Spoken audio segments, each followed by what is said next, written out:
My name is Frank Carter. I'm a 45-year-old truck driver, and I've spent most of my life on the road. Loneliness doesn't feel strange to me anymore, it's just part of the job. That night I was hauling cargo from Kansas to Wyoming. It had been a long day, and exhaustion was creeping in. The sun had set hours ago, and the wind had picked up, whistling through the empty stretches of highway. I needed a break. Up ahead I spotted an old rest stop. It looked worn down, the neon sign flickering like it might give out at any moment, but it didn't matter. I just needed food and a moment to clear my head. I pulled into the nearly empty parking lot, shut off the engine, and stepped out. The night air was crisp, and aside from a few other trucks parked nearby, the place was quiet. Too quiet. Inside the diner, the atmosphere wasn't much livelier. A tired-looking waitress handed me a menu with a faint smile. I ordered my usual steak and coffee, a meal that had fueled me through countless long hauls. As I waited, I stared out the window, my eyes struggling to focus. The rhythmic ticking of a wall clock was the only sound filling the empty space. Then the diner door creaked open. A man stepped inside, his boots hitting the floor with a heavy thud. He wore a faded leather jacket, his face rugged and weathered. Something about him felt off. He didn't hesitate, just walked straight to my booth and sat across from me. "Mind if I sit here?" he asked, his voice hoarse. I hesitated but nodded. "Sure." He offered a slight smile, but there was no warmth in it. For a while he said nothing, just stared at the table as if lost in thought. Finally he spoke. "My name's Mike," he said. "I need some help." I set my coffee down. "What kind of help?" "My truck broke down about 30 miles up the road," he explained, his voice low. "Tried fixing it, but it won't start. Can you give me a lift to the next town?" I hesitated. Picking up a stranger in the middle of the night and driving 30 miles into nowhere wasn't exactly on my list of smart decisions. But there was something in his eyes. An urgency. A quiet desperation. I sighed. "All right, let's go." We stepped outside and walked toward my rig. As we climbed in, I noticed him muttering something under his breath, but I ignored it. I started the engine and pulled back onto the highway. The night stretched endlessly ahead, the road empty and silent. The air was growing colder. For miles, Mike didn't speak. He just stared straight ahead, his face unreadable. His silence was unsettling, but I kept my focus on the road. Then out of nowhere, he finally spoke. "This place feels, strange, doesn't it?" I didn't answer, just nodded slightly. That's when I saw it. Up ahead in the distance, 2 faint red lights glowed in the darkness. They weren't moving, just sitting there, perfectly still.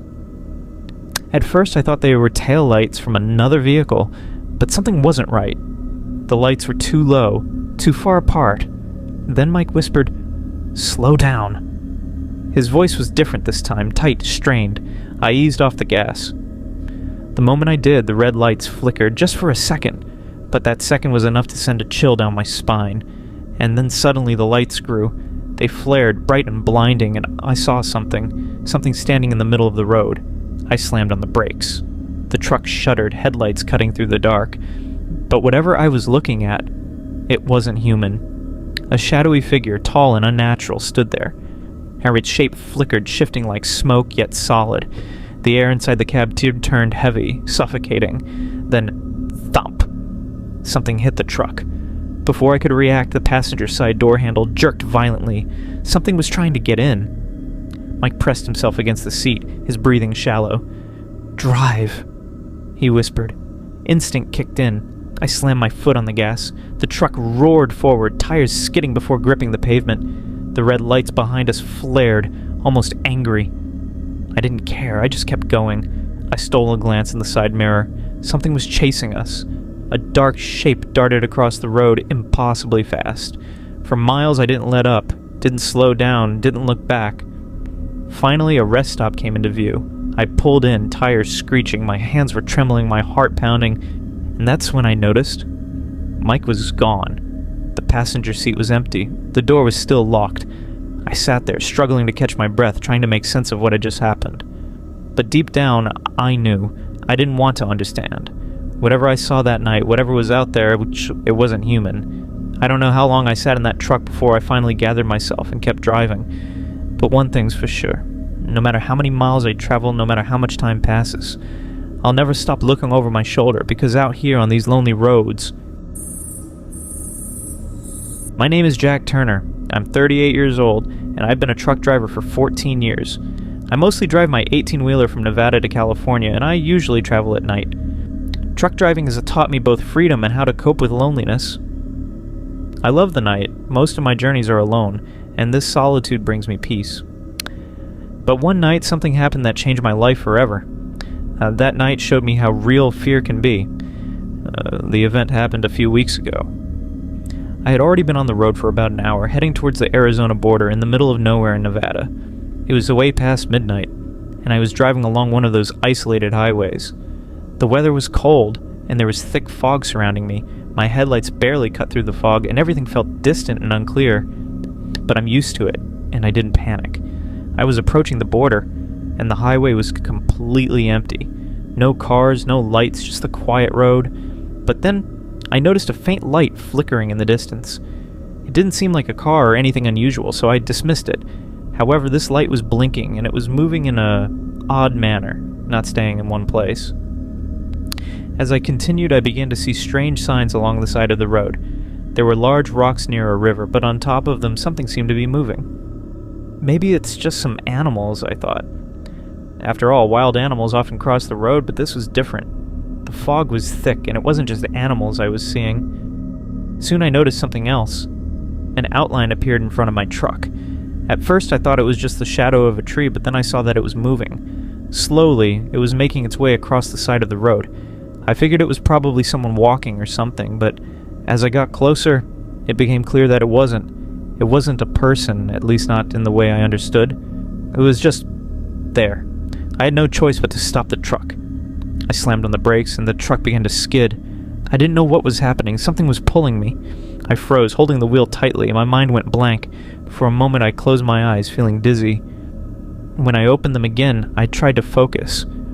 I slowly got out of the truck, my hands shaking. Everything was pitch black. There were no sounds, only the faint hum of the storm's wind. I stood there for a moment, unsure of what to do. But then I saw movement. I saw it again. That same figure still, but now it was closer. I didn't know what to make of it. It seemed to be standing in front of the truck, staring at me. I stood frozen, unable to move. My breath caught in my throat. The figure wasn't human, or at least not in the way I understood. Its presence was unsettling, almost like it didn't belong to this world. I began to hear a whisper in the wind. "Leave," it said. The voice was faint but clear. I didn't move. I couldn't. Something inside me was telling me to get back in the truck and leave, but my body didn't obey. I finally took a deep breath, climbed back into the cab, and started the truck. I could feel the figure's eyes on me. It was as if it were pulling me in. I couldn't explain it. All I could think about was the road ahead, the lights fading in the distance. I drove as fast as I could, trying to outrun the fear that was creeping up on me. After that night, I couldn't bring myself to go back that way for a while. For days, the memory haunted me. It was as if something was watching me, waiting.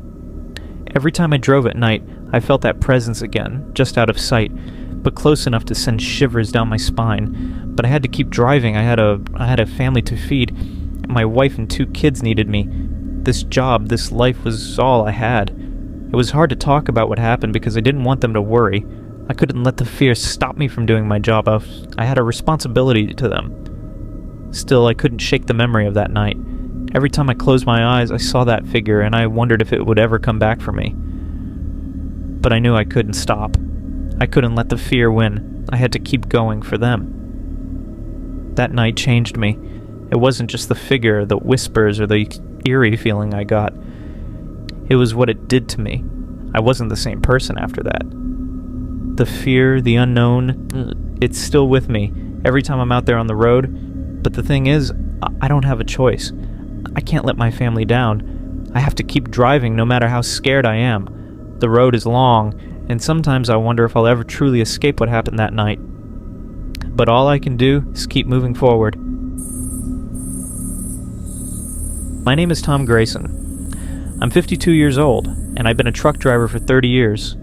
I've seen a lot of strange things on the road, but nothing has ever terrified me as much as what happened that night. That day, I was hauling cargo from Texas to Colorado. I had been driving for hours, and exhaustion was creeping in. I struggled to keep my eyes open, my vision blurring as I tried to focus on the road. I knew I had to pull over before I risked dozing off behind the wheel. Eventually, I found a desolate rest area in the middle of Arizona, barely marked on the map. It was a small, rundown place with only a few other trucks parked there. The dim glow of a flickering streetlight cast eerie shadows over the cracked pavement. It wasn't the most inviting spot, but at that moment, all I needed was sleep. I pulled into a space, turned off the engine, locked the doors, and lay down in the sleeper cab. Outside, the wind whistled softly through the trees. Normally, that kind of quiet would be comforting, but that night, something felt off. Just as I was drifting off, I heard something, a faint murmur carried by the wind. Then, something woke me up. I don't know what it was exactly, but a strange sense of unease settled over me. I lay still, my ears straining against the silence. It felt like someone was watching me. Then a sound. Tap, tap, tap. It came from the truck door. A chill ran down my spine. Slowly, I sat up and checked the side mirror cameras. Nothing was there. I shook my head, telling myself I was just overtired, and lay back down. But then the truck shook. Something had climbed onto the trailer. I could hear the sound of heavy, deliberate footsteps above me. This wasn't an animal. The steps were too controlled, too precise. My hand instinctively reached for the metal tire iron near the dashboard. I sat up again, my pulse pounding, ready to start the engine. But when I checked the cameras again, there's still nothing. That's impossible. Then from inside the truck I heard something, a whisper. It was soft, and almost a breath, but unmistakable. Someone or something was inside with me, yet I was completely alone. I held my breath, every muscle in my body frozen, and then silence. But something had changed. The air inside the cab felt different. It was colder. Not a normal kind of cold. A dead cold. That's when I knew this wasn't something I could explain. I slammed the key into the ignition. The engine roared to life, breaking the silence. Just as I was about to floor the gas, I saw it. In the rearview mirror. A figure stood on top of the trailer, but it wasn't human. It didn't move. It didn't breathe. But I could feel it staring at me. My blood ran cold. Then, in the reflection, its eyes opened. 2 pale, glowing white eyes. And in that moment, the fear inside me turned into pure panic. I slammed the accelerator. The truck lurched forward. I didn't stop. I didn't slow down. I just drove. 80 miles per hour, 90 miles per hour. I stole glances at the mirror, but the eyes were still there. I didn't care. I had to escape. For miles, I kept going. Eventually, the feeling began to fade. By the time I reached a gas station in Colorado, my knuckles were white from gripping the wheel. My breath was shaky, my body drenched in sweat. I stepped out and hesitated, and then looked up at the trailer. And that's when I saw it. Deep scratches carved into the metal surface. They weren't random marks. Something had left them there, deliberately.